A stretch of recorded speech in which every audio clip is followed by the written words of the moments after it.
Hello, my dear family. Good day.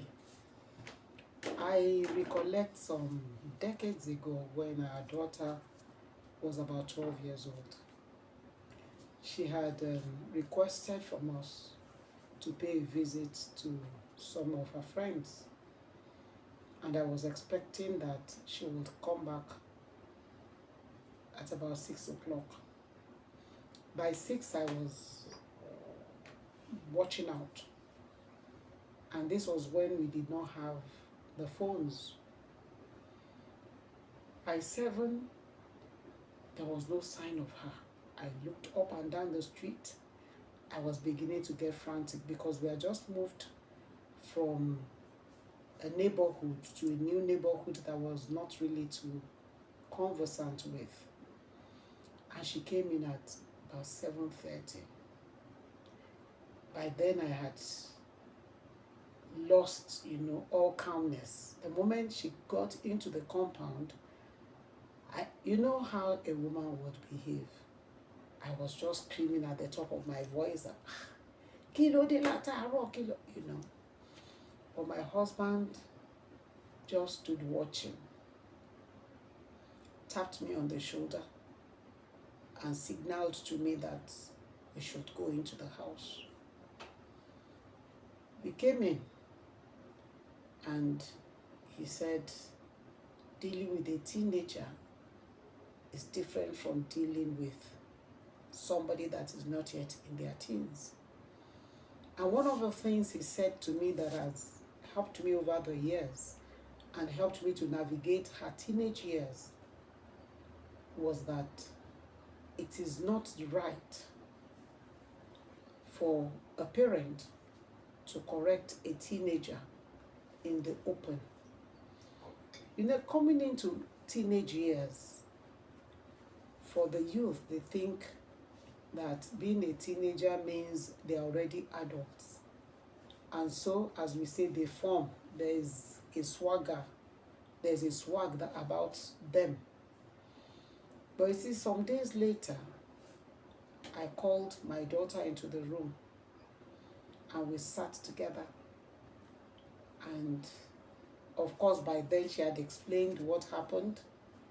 She had run into her aunt as she was going out, so her aunt ended up driving her to all the places she wanted to go on that day. They had fun together. And since there was no way they could reach us, the aunt said, listen, there's no problem. I'll get you home. Her aunt dropped her outside, saw the father, but I did not even wait for anything before I burst out. It was when I got in that my husband told me, oh, before you came out, my sister had dropped her outside the gate. As we sat discussing, my daughter and I, she was wondering why I was getting so frantic. And I told her, I said, there's something I learned from my mother, that she said, Oru omoeni owo. That is, the night does not allow, the darkness of the night does not allow us to know the difference between the honorable and those that are not as honorable as we expect. That is, in the night, everybody looks the same. Honor is not visible in the night. And so it's always safe to move around when you know that you can see far ahead of you, you can see around your surroundings, and you are not exposed to danger. We settled it that day, and she ended up sharing it with her friends. And we agreed that anytime she went out, she would try as much as possible to come in before the day would get dark. Not even very dark, would get very dark.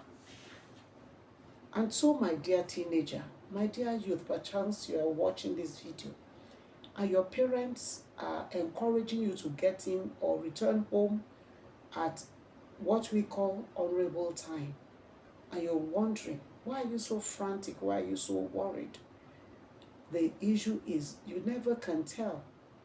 If the car was destined to break down that day, if you were to leave where you had gone to in good enough time, if that car will still break down, it would have broken down in daytime, and it would be easier for people to stop and to help. In the night, you cannot actually assess properly the people that you are coming across. The people that we move around with, there's a way they assess us. Some might say it really doesn't matter, but let us know that the seeds we sow today will reap the harvest in future. My dear youth, what you think is the ranting of a parent is actually the sincere love being expressed in a way that you might not be able to understand at your level. Time will tell. Listen to your parents, and dear parent, there's a way we can actually pass on the information from child to child. The Lord will help us, and as we continue, we'll be able to navigate together, handling our youths and teenagers. God bless you. In Jesus' name, I'll jerry àwọn ọmọ wa lórúkọ Jésù. Àmín o. Ó dìgbà.